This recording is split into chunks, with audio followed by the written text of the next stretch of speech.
Crisis in Mali. Updated September 18, 2020.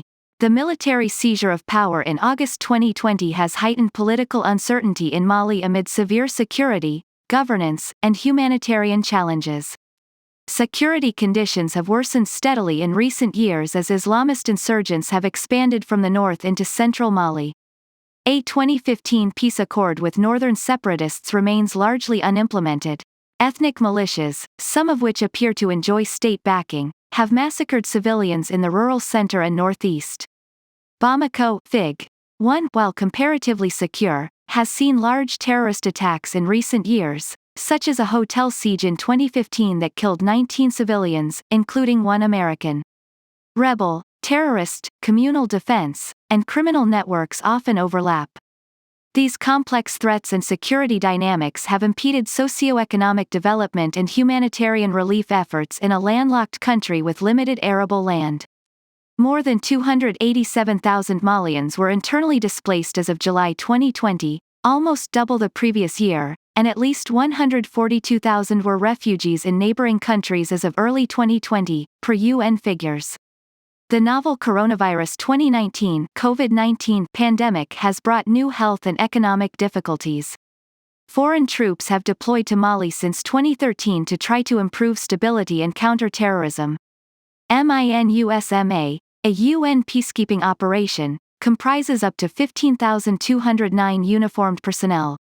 France has about 5,100 troops deployed in West Africa's Sahel region, including Mali, under Operation Barkhane, a French-led counter-terrorism mission to which the United States provides logistical support as authorized by Congress under 10 U.S.C. Section 331 and intelligence sharing.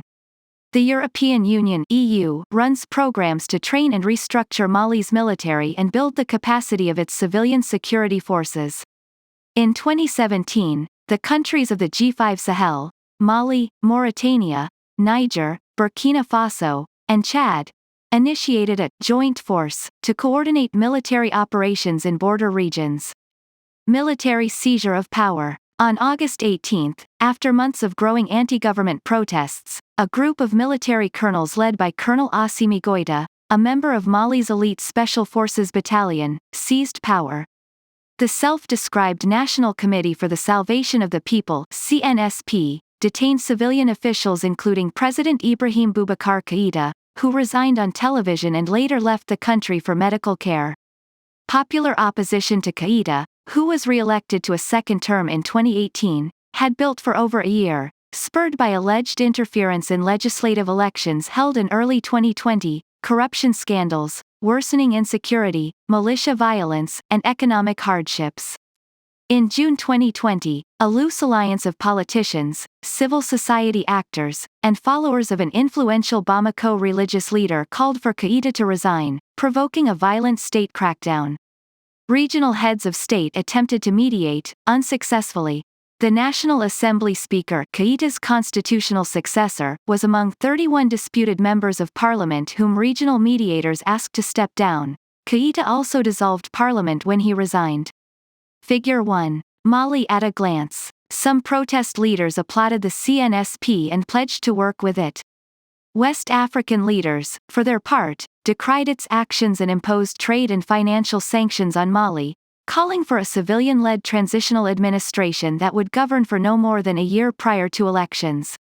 In mid-September, the CNSP issued plans for an 18-month transition. It did not commit to handing power to civilians.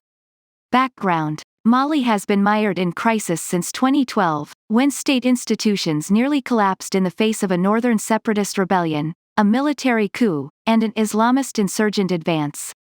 After junior military officers seized power from an elected president, northern rebels, fueled by arms from Libya and bolstered by fighters with ties to Algerian-led Al-Qaeda in the Islamic Maghreb, AQIM, declared an independent state of Azawad. By mid-2012, AQIM and two loosely aligned groups had outmaneuvered the National Movement for the Liberation of Azawad, MNLA, to assert control over most of the north.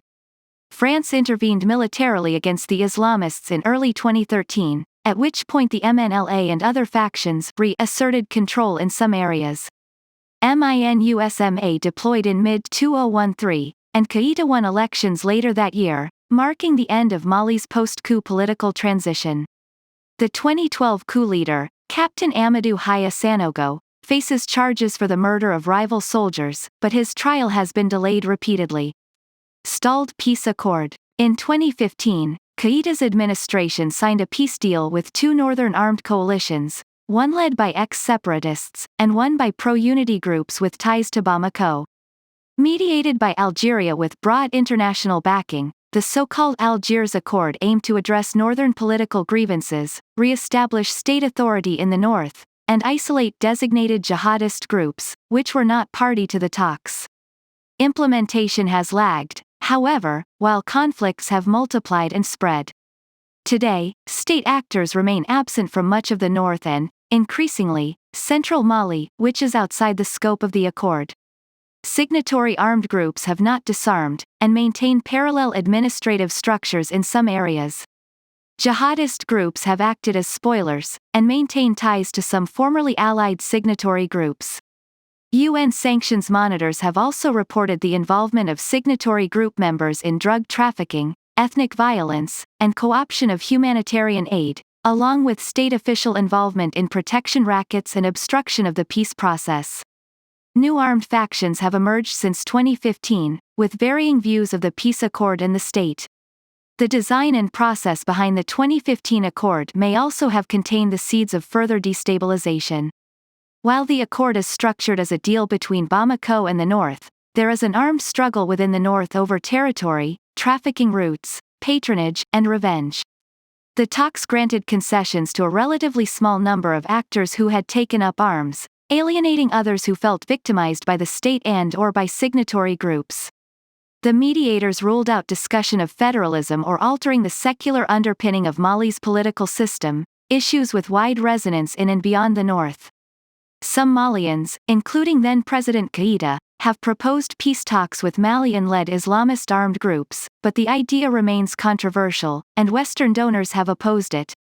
Islamist insurgency. In 2017, AQIM Sahel branch merged with an offshoot and two local affiliates to form the Union for Supporting Islam and Muslims, aka JNIM, led by Iyad Ag Ghali, a Malian ethnic Tuareg.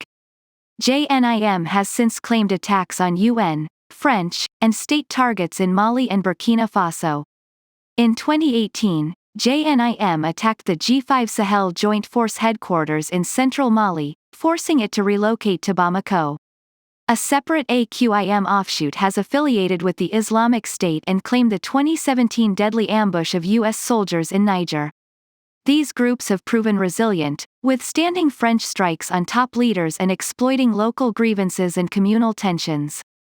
They have expanded their areas of operation, enlarged their recruitment base, killed dozens of soldiers in attacks on local military outposts, and forced the retreat of state and rival actors by targeting civilian officials, traditional leaders, and individuals accused of colluding with the state and/or the French.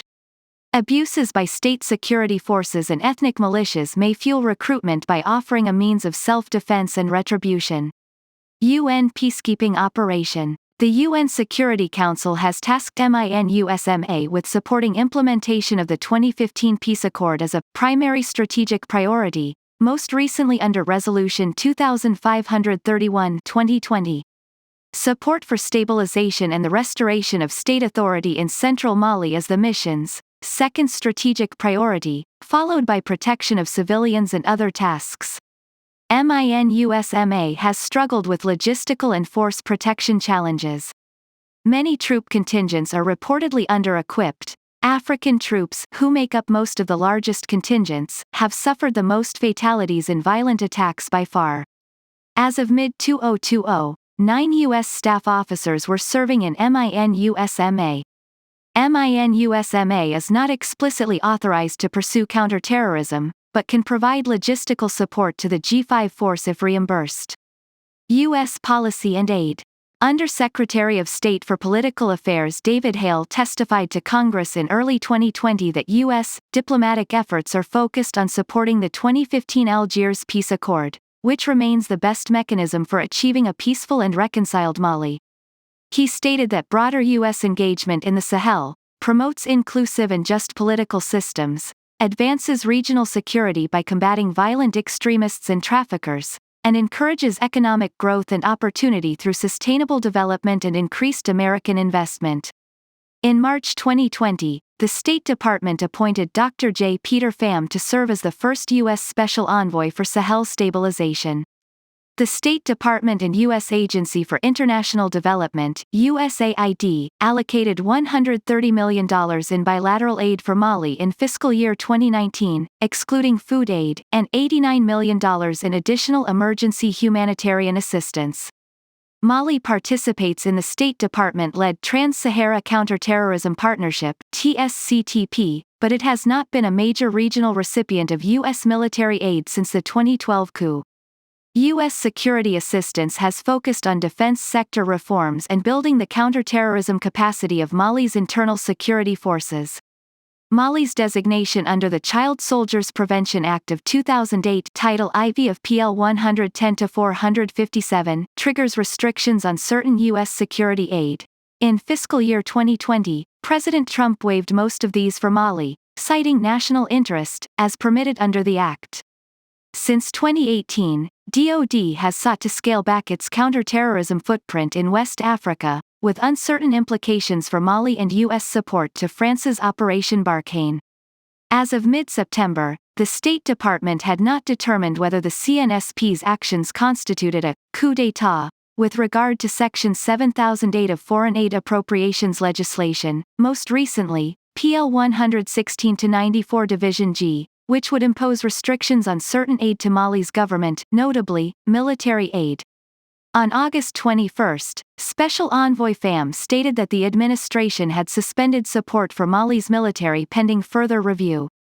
Via the UN Security Council, the United States has helped shape MINUSMA's mandate and a UN sanctions regime established in 2017. In line with Council actions, the United States has designated 5 individuals for financial sanctions under a Mali-specific executive order. Other Malian individuals and groups are designated for U.S. and UN global terrorism sanctions.